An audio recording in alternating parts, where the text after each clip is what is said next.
Hello and welcome to 0 to 60. We're back in my cheap 335 E92 BMW, and today we're going to put it through its paces. We're going to do a proper 0 to 60 episode.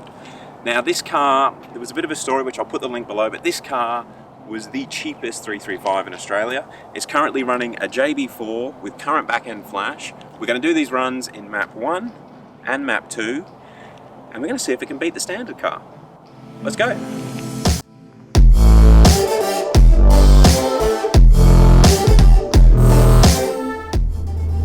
Yeah, so before we jump straight into the runs, I just thought I'd talk about a couple of things that I've done to the car this week. And to be honest, I've done it so that people on the internet can't say, oh, you haven't updated this, or you're not running current that. There seems to be so much aggro about JB4 versus MHD, so I'm trying to give, I didn't buy the JB4, but I'm trying to give it the fairest chance we can. So this week I have made sure that it's got the current back-end flash for pump fuel, and I've also updated the firmware on the JB4 so that everything's current as it can be for that. The other thing I've done, I've loaded up a XHP Stage 3 transmission tune. Now I've always, as soon as I started looking at these cars and I was aware of XHP, it was always going to go on the car. I'm not super sold on XHP yet, but again, everyone says that XHP, well not everyone, but some people say that XHP doesn't mesh perfectly with the JB4. I reckon the difference in that auto box with that flash has been awesome. So if you guys aren't familiar with that, I put a link in the description or something, because that is worth it. How have you found it so far? Well, actually, to be honest, driving around, it's amazing. It's made the gearbox so much better for normal, in D or even in sports mode. It's really, really good. That's your favourite mode, isn't it, D? Yeah, I love the D. Yep. I had to let him have that one. Yeah, sorry, even in manual mode, if I short shift, I do really quite like it. The only thing I don't like is if I try and shift near the top, it seems to be a slow shift.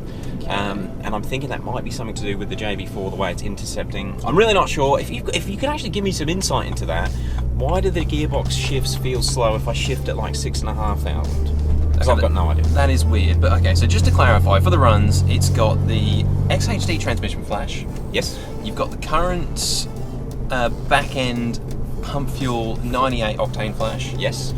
And JB4, what are we going to do these runs on? What mode? The map, I'm going to try, I drive this car in map 1 because the car it's really stock apart from the filters and the Milltek exhaust. So I drive the car in map 1, but I'm going to do these runs, I'm going to try map 1 and map 2, both in auto sport mode and manual short shifting. So it feels like it's quicker on a short shift. Okay, so what are the specs? Different boost between 1 and 2? Yeah, from what I've read online, I think map 1 targets around 13 at the peak, and then it will taper down a little bit, and map 2 will target 17 PSI and taper down, so it's a huge difference. Okay, so map 2 could be really quick. Yeah. And on top of that, yes, it also has the Milltek exhaust and twin pod air intake. Correct. So with that being said, what time do you guys think this car is going to be doing 0 to 100?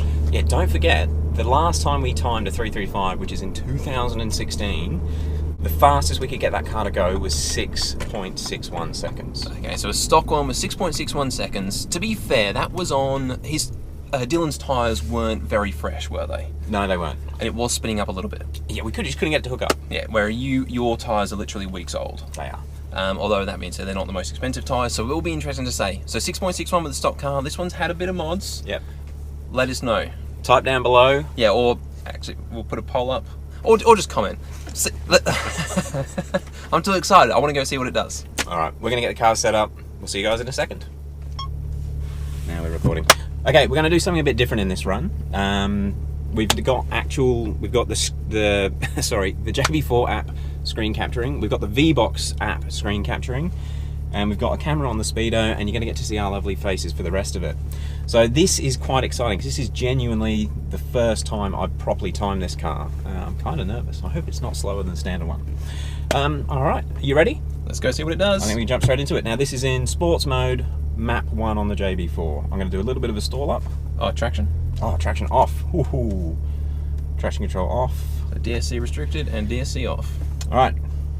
Let's do this. So, is that camera on? We are recording and everything. Okay, let's go.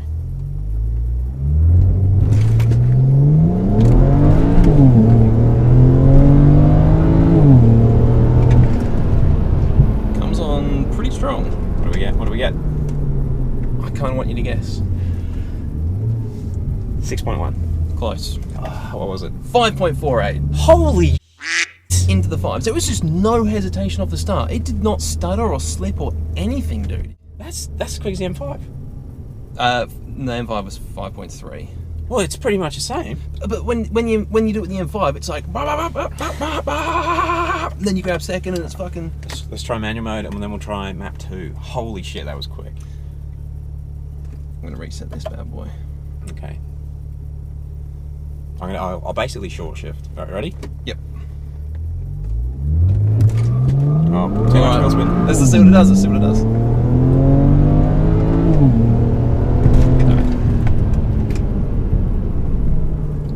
5.71.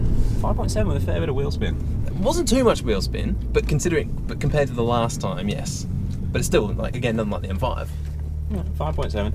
The shifts felt slower when I'm paying a lot of attention to them. All right.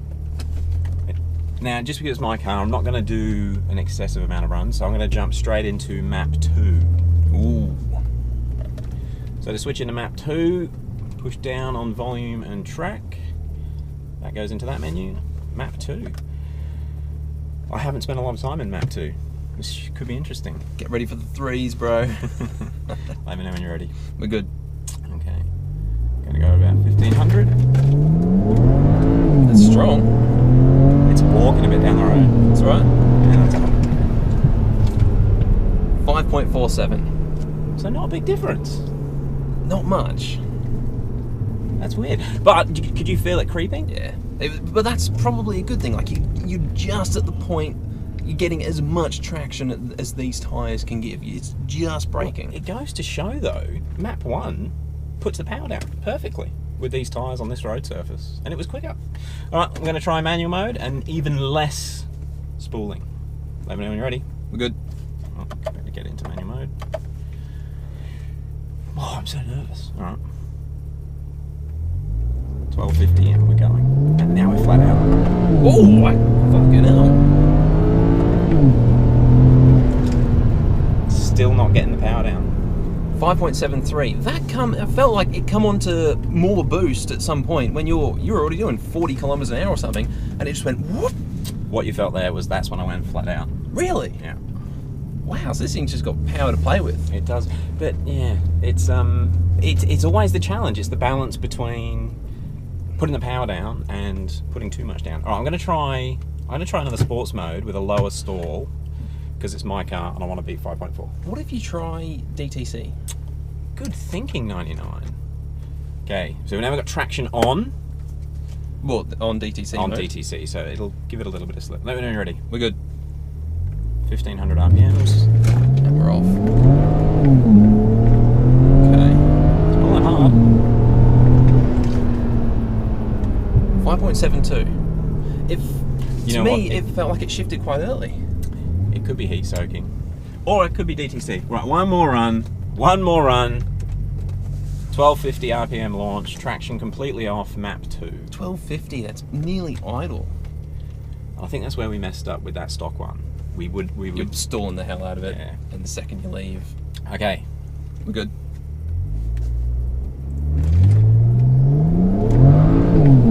Wheel spin. 5.71. It's incredibly consistent. It is. It'll be interesting when we go back through because I'm not paying attention to the boost gauge. Do you want to try an all-out, stall the hell out of it, see what happens? Yeah, I think we should.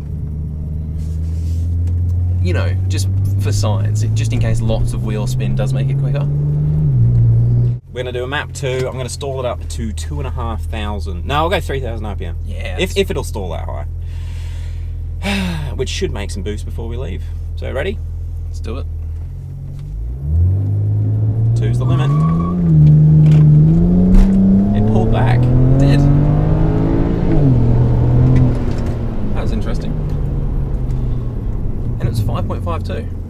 It was kind of a quick run. It was. We're going to get the cameras off the car and we will reconvene in a few seconds. So there we go. Well, I'm pretty happy with that. 5.4.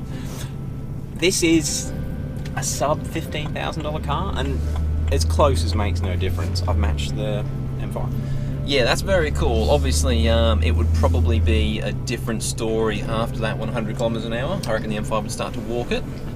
Like, just the way this thing gets off the line seems very, very efficient compared to those big fucking 7-speed SMGs. It's not an exciting launch, is it? It's really not. Like, you get pushed into the seat as it's putting the power down, but there's you literally just go point it and aim and shoot. Nah, look, I'm pretty happy with that. Let's just confirm, what was the fastest run? So the absolute quickest was 5.47, which was map 2. Yep. Traction control off. Yes. And auto shifting. Auto shifting. It's definitely quicker in sports mode. Yeah, that's funny, because it quite often doesn't feel like it. No. And the next quickest was 5.48, which was map 1 auto shifting. Yeah. So absolutely nothing in it. You're literally splitting hairs between map 1 and map 2, and maybe even more consistent in map 1. Well, I think so, because map 2 it will break traction under 40 k's an hour. Where map 1 just power down.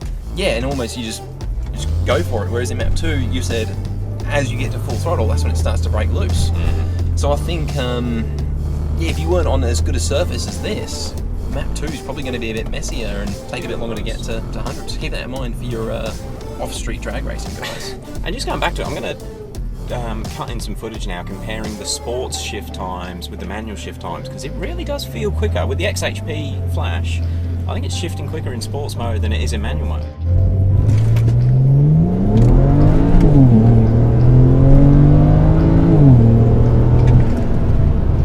Comes on pretty strong.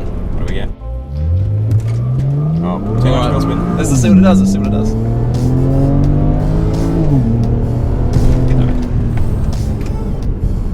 That's actually, I was a bit blown away. I thought this, how is this car that much quicker than Dylan's 6.61? But look, it's got to be a combination of everything, and I'd forgotten about the transmission flash. His was a stock auto, and it does give these 6-speed ZFs a little bit more life, that flash. It really does, it really does. So I guess moving forward, everyone, and I kind of want some input, because like I've done some reading and there's just a million different opinions on what you should do, and what brands to buy. So please, if anyone's actually got some personal experience with an E92 or an E90 with an N54, I've got to go the next step. I need to do intercooler, I need to do downpipes, I need to do a low pressure fuel pump. I've noticed my low pressure fuel is quite low. As the RPM starts to increase, you are. Yes, and I think I'm gonna go to MHD just to try it, because I think it's like another $300 Aussie to put an MHD map on, and do some comparisons, I guess. But I also, because I've got the JB4, I want to try some different back-end flashes, and I want to start mixing ethanol, try some ethanol blends. That'll be cool. So yeah, obviously the goal is to get some big power figures, and in terms of 0 to 60 times, what do you actually want to break into? What I want to do now, so the fastest front engine rear wheel drive car we've had on the channel is the M2. Yes. And that was a current, actually it's not current anymore, but it was a standard M2, not the comp. It was an M2 LCI with a tune of really expensive exhaust, like a $100,000 car. Yeah. Current car, and he did I think a 4.3. And that thing was phenomenal. The way that thing hooks up was mind-bending. So you want to beat that. My initial goal with this car is to beat the M3 with that, and keep the budget under 20,000 Aussie. Under 20k as well. Sorry, M2. I was going to say that's very optimistic to beat Declan's M2, but under 20k as well. That's almost funny. All right, give me the advice, everyone. I want to know what I got to do to beat an M2. And of course, his big advantage, he's got much better suspension sort of system, I guess, than this rattly old thing, and he's got an LSD. And yeah, our LSD has to be good. Those big fat wide tyres as well. Well, actually, that's the thing. Is it worth using some of the budget to go on LSD instead of just purely chasing power?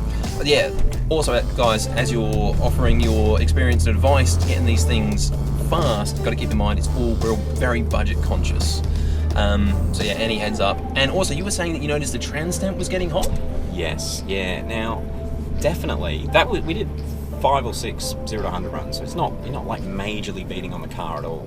And the trans temp got to over 100, and I assume you can get trans coolers for these. You must be able to. Yeah, but and is that a problem, guys? If we start chasing really big power, do these trans, can they not cope? Can they cope? Do you need to just put a cooler on? What's the go? I've read they're fine, but well beyond anything that I think I'm going to do with this car. But the people must be doing something, because that's getting hot and it's not ideal. I think the next couple of videos as we do some mods are going to be really interesting. Yeah, I'm excited and hope you guys like that video.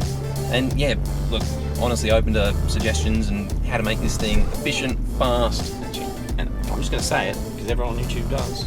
If you liked it, subscribe. Yeah, please do, guys. We appreciate it, and we'll see you in the next one.